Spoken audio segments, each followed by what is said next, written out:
देश के 30 सांसद विश्व स्तर पर पाकिस्तान को बेनकाब करने वाले हैं। ऑपरेशन सिंदूर और पहलगाम हमले पर लगातार पाकिस्तान झूठ बोलता आ रहा है। अब 30 सांसद जाएंगे दुनिया भर में अलग अलग जगहों पर और पाकिस्तान को पूरी तरह से बेनकाब करेंगे। ऑपरेशन सिंदूर और पहलगाम हमले की सच्चाई भी दुनिया के सामने रखी जाएगी। बड़ी खबर, बड़ी जानकारी आपको बता रहे हैं।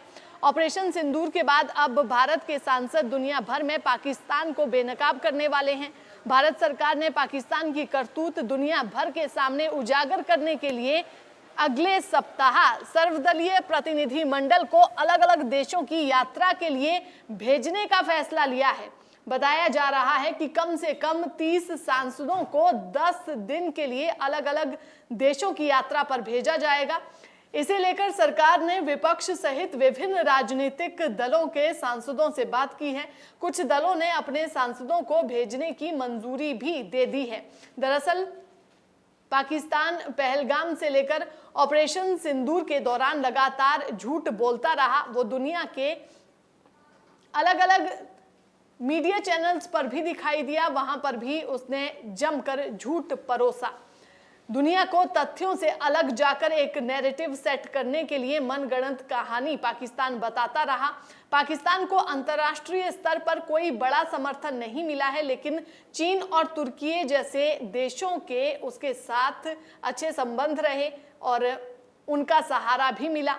भारत पाकिस्तान की इस कोशिश को बेनकाब करना चाहता है, इसीलिए कूटनीतिक तौर पर भारत सरकार ने सर्वदलीय प्रतिनिधि मंडल को विभिन्न देशों की यात्रा पर भेजने का फैसला लिया है।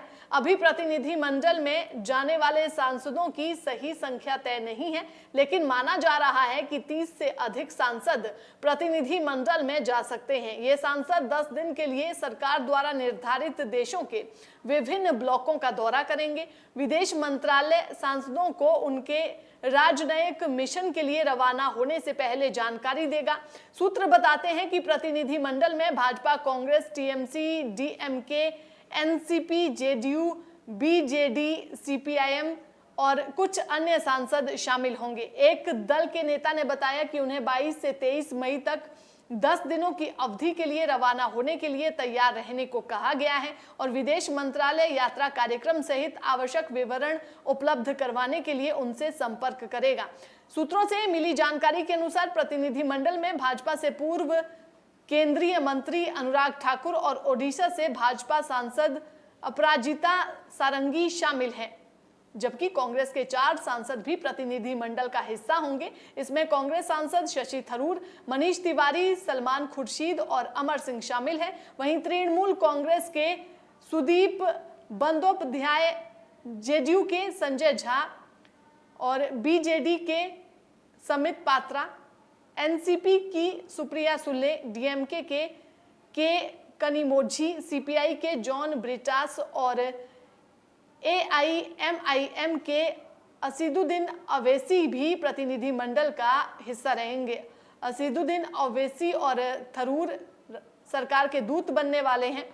प्रतिनिधि मंडल भेजे जाने को लेकर कांग्रेस महासचिव जयराम रमेश ने कहा कि केंद्रीय मंत्री किरेन रिजिजू ने इस संबंध में कांग्रेस अध्यक्ष से बात की है। उन्होंने कहा कि प्रधानमंत्री ने पहलगाम आतंकी हमले और ऑपरेशन सिंदूर पर 2 सर्वदलीय बैठकों की अध्यक्षता करने से इनकार कर दिया।